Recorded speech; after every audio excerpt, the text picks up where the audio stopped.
all go through some live charts. Did someone?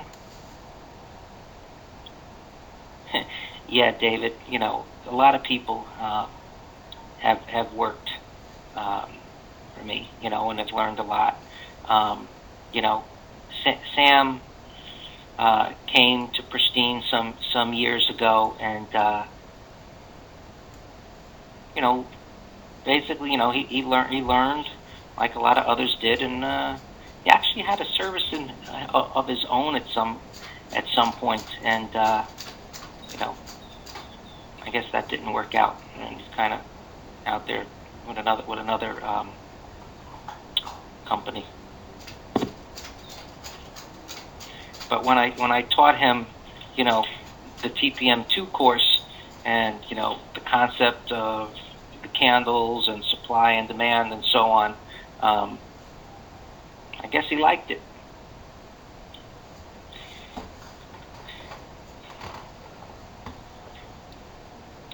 All right, so yes, you should see the slide. You know what? I'm going to take it down and then repost it. If you don't see the slide, it may be minimized at the bottom of your taskbar. It covers what's in there, Fast One, in the candles CDs, but I've added additional information.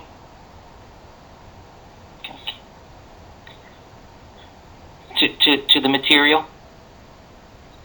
I've made quite a few new slides. Those that take the course will get, if you don't have the CDs, or the DVDs I should say, you'll get the DVDs with the course. If you already have the candle DVDs, you'll get a credit for those toward the cost of the course. Okay? That's an interesting question. Good stuff. Can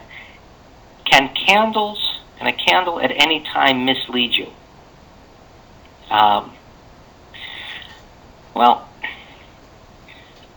I don't know that mislead is the right word. You can have a candle that suggests prices are going to move in one direction, and that doesn't happen. So you have to put candles, what I call put a candle in the context of a prior trend. So if you just look at candles from the point of view of what a candle might be called, and you might call, so let's say a bearish engulfing pattern, or there's lots of different names, a morning star, or whatever it might be. If you don't look at other concepts, right? You can be misled very easily, right? As far as the trend, support, resistance, multiple time frames, volume that's accompanied with a candle. So again, just looking at a candle and just saying, well, that candle is call this according to the textbook. Yeah, it can be misled very easily.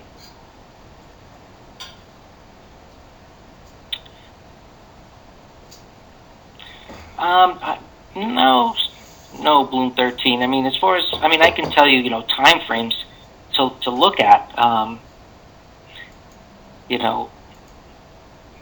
Primarily, 2, 5, 15, hourly, daily. One of the things that we spend time on is the discussion of time frames and utilizing them properly. There's no right or wrong as far as time frames.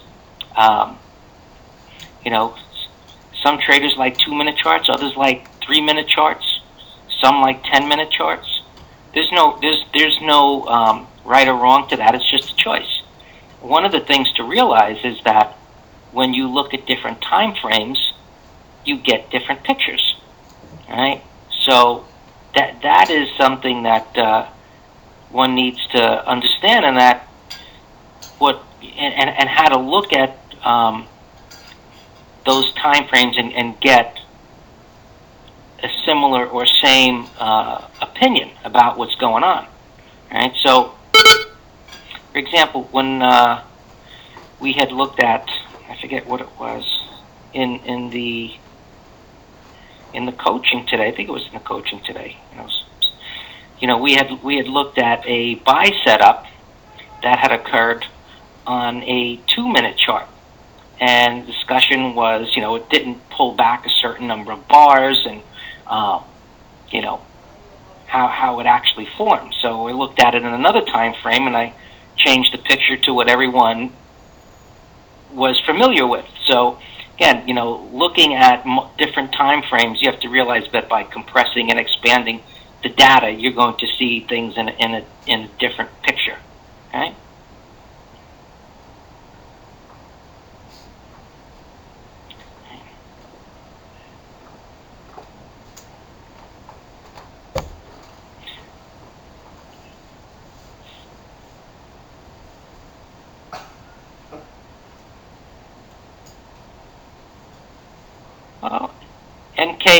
SMK here makes a good point.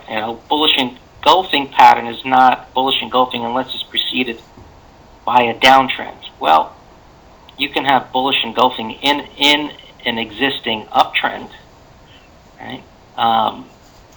So when you talk about a bullish engulfing pattern that was preceded by a downtrend, you're really just talking about, what you're talking about is a turning point in the stock, and then you have to then begin to look at where areas of resistance are, and what actually changes the trend. Right, a reversal bar doesn't change the trend. Right, I'm going to be starting. It's already started, chat user. Right, we're just having a little discussion here on a few things. You should see the intro slide up there. We're going to get going here in a minute.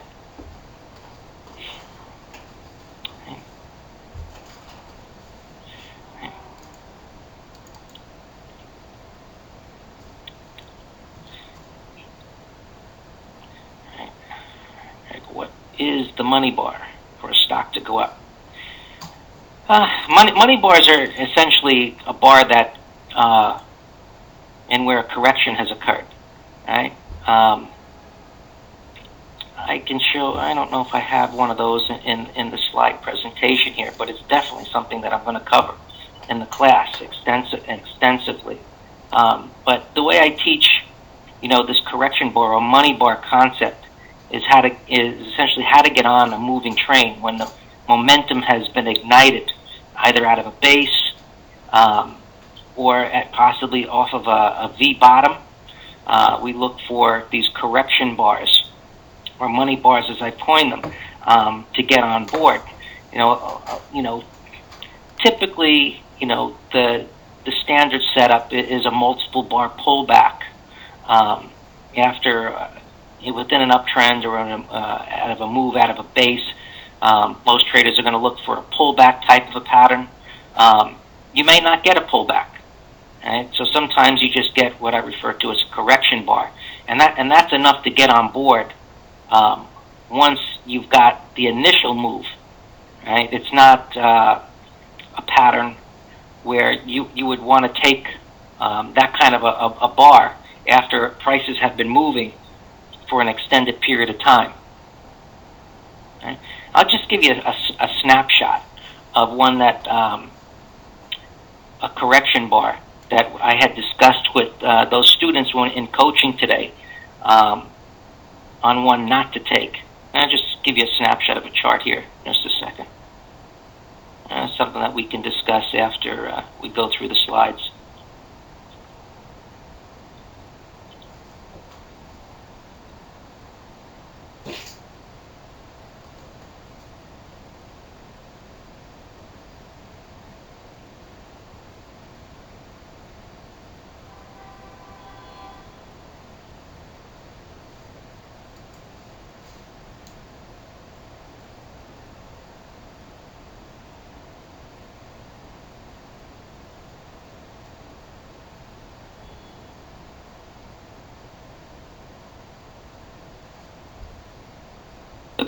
There is what I'd call a correction bar or money bar, but prices were already had moved quite a number of bars.